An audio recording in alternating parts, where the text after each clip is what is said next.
শুধু দর্শক, জাতীয় প্রেস ক্লাবের সামনে আমরা দেখতে পাচ্ছি বেশ কয়েকদিন এই মানববন্ধন, এই ধরনের প্রতিবাদী মানববন্ধন আমরা দেখতে পাচ্ছি। সারা দেশে খুন, ধর্ষণ, আইন শৃঙ্খলার অবনতি ও শিশু রামিসা হত্যার সাথে জড়িত খুনিদের দ্রুত বিচারের দাবিতে এই ধরনের মানববন্ধন জাতীয় প্রেস ক্লাবের সামনে বিভিন্ন সংগঠন এবং সামাজিকভাবে যারা কাজ করেন, ব্যক্তিগতভাবে মানুষ এভাবে আসছেন এবং রাষ্ট্রের প্রতি তাদের দাবি, তারা চায় ন্যায় বিচার।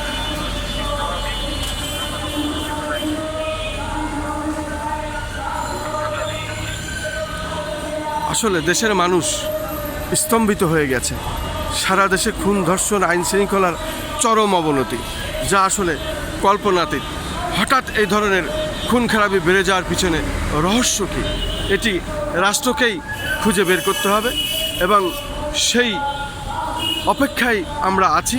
মূলত নতুন সরকার, এই গণতন্ত্র যে পুনরুদ্ধার করে যে সরকার এসেছে, আমরাই সেই সরকারকে এনেছি। আমরা সেই সরকারের প্রতি এই দাবি জানাবো, এই ধরনের খুন খারাপি যেন এই দেশে আর না হয়। এই দেশে এই ধরনের শিশু হত্যা, খুন খারাপির যেন সঠিক বিচার হয় এবং সঠিক বিচার যাতে পায়, সেই কারণেই আমরা দেখতে পাচ্ছি বিভিন্ন সামাজিক সংগঠন, বিভিন্ন ব্যক্তি তারা এসেছে জাতীয় প্রেস ক্লাবের সামনে। এই প্রতিবাদের ঝড় উঠেছে। মানুষের সংখ্যা কম, কিন্তু বিষয়টা অনেক বড়, বৃহৎ, সারা দেশের চিত্র এমনই, এটা আমরা আশা করি নাই।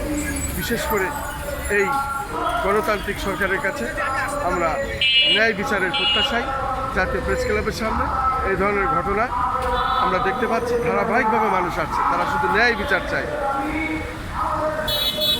আমি খন্দকার মাসুদুজ্জামান, আমি আমার চ্যানেলগুলির পক্ষ থেকে ধারাবাহিকভাবে এটা আমি প্রচার করে যাচ্ছি এবং রাষ্ট্রকে জানান দিয়ে যাচ্ছি।